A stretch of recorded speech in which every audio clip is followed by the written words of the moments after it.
Sir എനിക്ക് 25,000 രൂപ തന്നാൽ ഞാൻ സാറിനോട് സഹകരിക്കുകയും ചെയ്യാം. ഞാനത് ആരോടും പറയത്തുമില്ല.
Hello sir.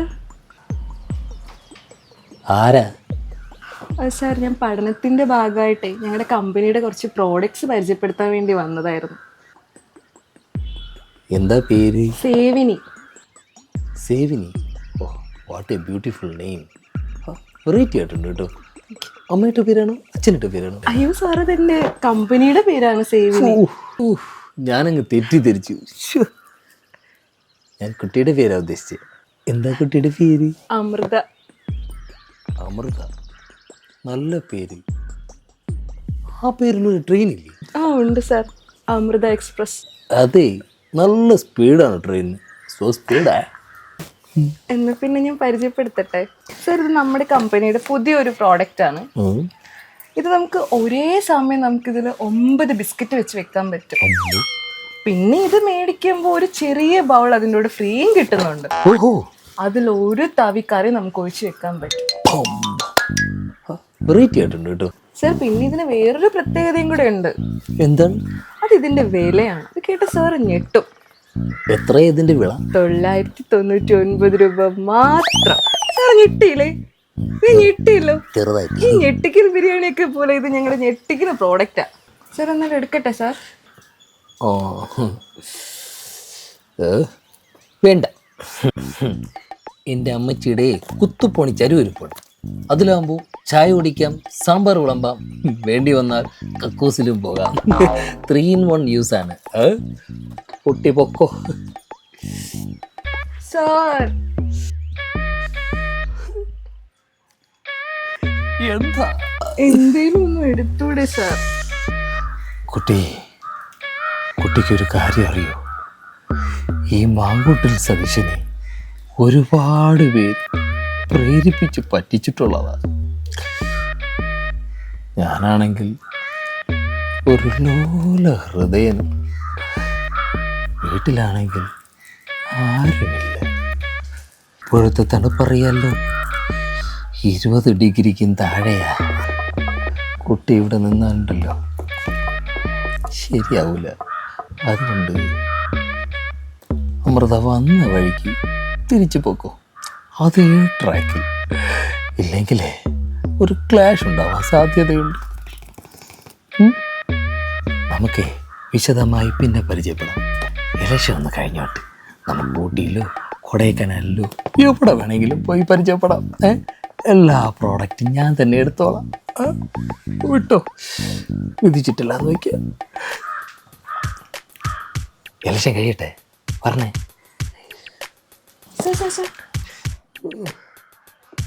എന്താ? ഞാനും കൂടെ അകത്തേക്ക് വന്നോട്ടെ? എന്തിന്? അയ്യോ സാർ ഉദ്ദേശിച്ചല്ല, എനിക്കൊന്ന് വാഷ്റൂമിൽ പോകണമായിരുന്നു. കക്കൂസ്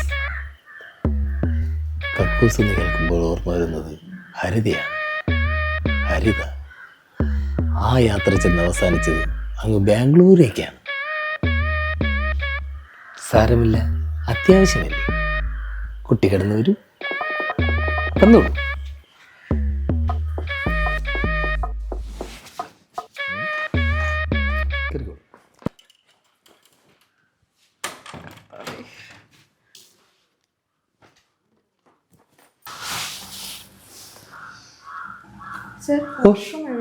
വാഷ്റൂം ഇവിടെ തന്നെ. Thank you.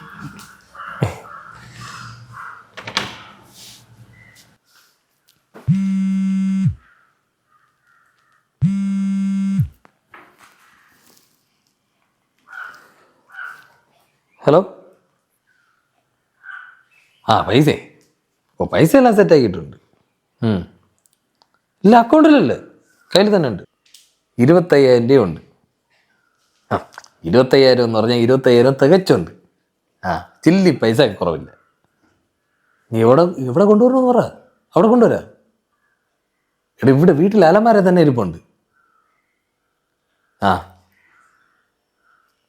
ആ അവിടെയല്ലേ. എടെ കൊണ്ടുവരുമെന്ന് പറഞ്ഞാൽ കൊണ്ടുവന്നിരിക്കും. നീ അവിടെ കാണുമല്ലോ അല്ലേ? അത് ശരി. സാർ മേടിച്ചു പോയോ സാർ?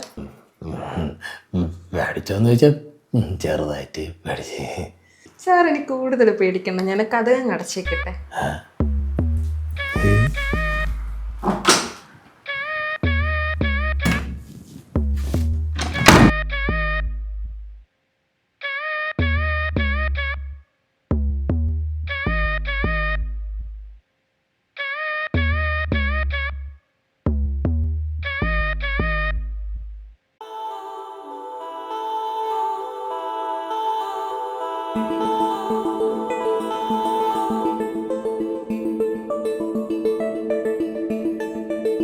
സാർ നേരത്തെ ഒരു ഹരിതയെ പറ്റി പറഞ്ഞില്ലേ? ആരാ ഹരിത? അതെൻ്റെ ഒരു നേരത്തെ വേണ്ടപ്പെട്ട ഒരു കുട്ടിയാ. സാർ ഹരിതയായിട്ട് എവിടെയൊക്കെ പോയിട്ടുണ്ട്? അതൊന്നും പറയണ്ട. ഊട്ടി, കൊടൈക്കനാൽ, അവസാനം അങ്ങ് ബാംഗ്ലൂർ ചെന്നങ്ങ് അവസാനിച്ചു. ഓ, സാർ നേരത്തെ ഫോണിൽ ആരോടെ സംസാരിച്ചേ? ഓ, അതെൻ്റെ ഒരു കൂട്ടുകാരനെയാ. കാശിന്റെ കാര്യമൊക്കെ പറയുന്നുണ്ടായിരുന്നു. കാശ് അവനൊരു 25,000 രൂപ വേണമെന്ന് പറഞ്ഞു. ഞാനൊരു പണക്കാരനല്ലേ, അപ്പോൾ ഞാനിങ്ങനെ ഇടയ്ക്കൊക്കെ സഹായിക്കാറുണ്ട്. സാറിൻ്റെ ഒരുപാട് കാശുണ്ടോ? പിന്നെ അലമാരയിൽ അടുക്കി വെച്ചിട്ടുണ്ട്. ചില സമയങ്ങളിൽ ഈ കാശ് കൂടിയിട്ട് ഞാനിങ്ങനെ ബെഡിൻ്റെ അടിയിൽ നിരത്തിയിടും. എന്നിട്ട് അതിൻ്റെ പുറത്താണ് കിടന്ന് പറയുന്നത്. ഒരു സുഖം. വലിയൊരു കൊച്ചു മുതലാളി വന്നേക്കാം. സാറ് നേരത്തെ പറഞ്ഞ 25,000 രൂപ എനിക്ക് തരാണെങ്കിൽ പ്രോഡക്റ്റൊക്കെ ഇപ്പം തന്നെ പരിചയപ്പെടായിരുന്നു. ഓ വേണ്ട. അതെന്താ? ഇതേപോലെ നേരത്തെ കുറേ എണ്ണം പരിചയപ്പെടുത്തി അവസാനം തലയിൽ മുണ്ടിട്ട് നടക്കേണ്ട അവസ്ഥ വന്നു. എനിക്ക് 25,000 രൂപ തന്ന് ഞാനത് ആരോടും പറയില്ല. വേണ്ടെന്നേ. അങ്ങനെ പറയുകയാണെങ്കിൽ സാർ എന്നെ ഇവിടെ ഇട്ട് പീഡിപ്പിച്ച് കൊല്ലുന്നേന്ന് ഞാൻ വിളിച്ചു കൂട്ടും. എന്തിന്? എനിക്ക് കാശ് വേണം. പിന്നെ അവസാനം സാറ് തലയിൽ കൂടെ മുണ്ടൊക്കെ ഇട്ട് മൂടി നാട് വിടേണ്ടി വരും. പിന്നെ ഉണ്ടല്ലോ, അവസാനം 5 വർഷത്തിലൊടുക്ക് ഞാൻ ഈ കേസ് കുത്തിപ്പൊക്കും. അപ്പോ കാശ് എന്നില്ലെങ്കിൽ നീ വിളിച്ചു പോവോ? ഞാൻ വിളിച്ചു പോവും. എന്നാ നീ വിളിച്ചു പോവോ? അപ്പൊ സാറിന് നാണക്കേടല്ലേ? ഇവിടെ ആൾക്കാരൊക്കെ കൂടത്തില്ലേ? സാർ അവസാനം തലയിൽ കൂടെ മുണ്ട് മൂടി നടക്കേണ്ടി വരും. ഞാൻ മുണ്ടുമൂടി നടന്നാലേ നീയും മുണ്ടുമൂടി നടക്കേണ്ടി വരും. ഞാൻ എന്തിനും മുണ്ടിടുന്ന? സാറല്ലേ അതിനെന്നെ പീഡിപ്പിക്കുന്നത്. എടി മണ്ടി, നിനക്കൊരു കാര്യം അറിയാം, ഇതെൻ്റെ വീടല്ല. പിന്നെ ഞാനേ ഇവിടെ കക്കാൻ കയറിയ നല്ല ഒന്നോന്തരം കൊള്ളനാ. കള്ളനോ? അപ്പൊ സാറ് നേരത്തെ കാശിന്റെ കാര്യം പറഞ്ഞതോ? അതെ, അത് ഞാൻ നിന്നെ ഒന്ന് ഇംപ്രസ് ചെയ്യാൻ വേണ്ടി പറഞ്ഞതല്ലേ. നീ വീണു. കഥ അടച്ചിടും. നീ ഒരു കാര്യം ചെയ്യും, നീ പ്രോഡക്റ്റ് പരിചയപ്പെടുത്തല്ലേ. അയ്യോ ചേട്ടാ, ഞാൻ വെറുതെ പറഞ്ഞതാ. വേണ്ടെന്നേ. അപ്പോഴേ മോഹൻലാലും സിൽക്ക് സ്മിതയും കൂടെ ഇങ്ങനെ വിലങ്ങ് വെച്ചിട്ട് ഒരുമിച്ച് നടന്നു പോയില്ലേ, അതേപോലെ ചേട്ടാ ഞാൻ പൊയ്ക്കോട്ടെ. എന്തിനു പോണത്? നീ വാ, പ്രോഡക്റ്റ് പരിചയപ്പെടാൻ. വേണ്ട, നീ ഇവിടെ കിടന്ന് വിളിച്ചു പോകും. അപ്പോൾ നാട്ടുകാർ കൂടും.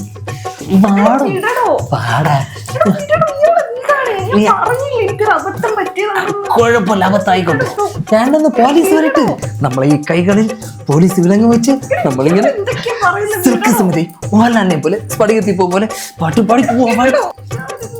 നീ അണ്ണ എടുത്തോ, നമുക്ക് ആ പാട്ടൊക്കെ പാടാം. നീ എണ്ണ എടുത്തിട്ടോ, നമുക്ക് ആ പാട്ട് പാടിപ്പോ. ഏഴുമല പൂഞ്ചോല. അയ്യോ,